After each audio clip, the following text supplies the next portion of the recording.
গেছি, সেই ক্ষেত্রেও আমার স্বামীর ভাত যদি চলে যায় তাহলে তো বিয়ে দেওয়াই নাকি, এটা আমার মনে হয়।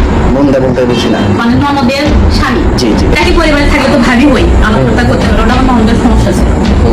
ওই যখনই রাত্রে বাড়ি যাচ্ছিল তখনই গাড়ি পাঠিয়েছিল। আমার স্বামী আবার আমার ঢাকা চাকরি করতেছিল, তখন থেকে কোনো কিছু এনে দিলে আমার ননদের সেটা সহ্য হচ্ছিল না।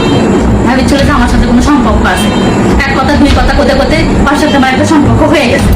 ওই সকাল আসছে, সকালবেলা আসছে। 3 দিন পূর্বে কোথায় ছিলাম যেন একটা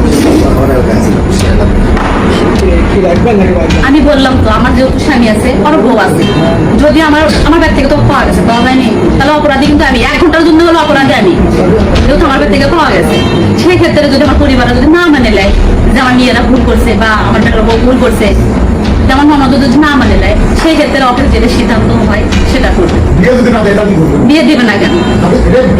যদি আমি ওর সাথে ধরা পড়ে গেছি, সেই ক্ষেত্রে আমার স্বামীর ভাত যদি চলে যায় তাহলে তো বিয়ে দেওয়াই নাকি, তাহলে তো বিয়ে দেওয়াই লাগবে। হ্যাঁ, বিয়ে করবো। তোমার সিদ্ধান্ত কি? তুমি কি করবে? বিয়ে কথা তোমাদের বউ আছে আগে। থাকবো না, থাকবো, ভালো তো আছে।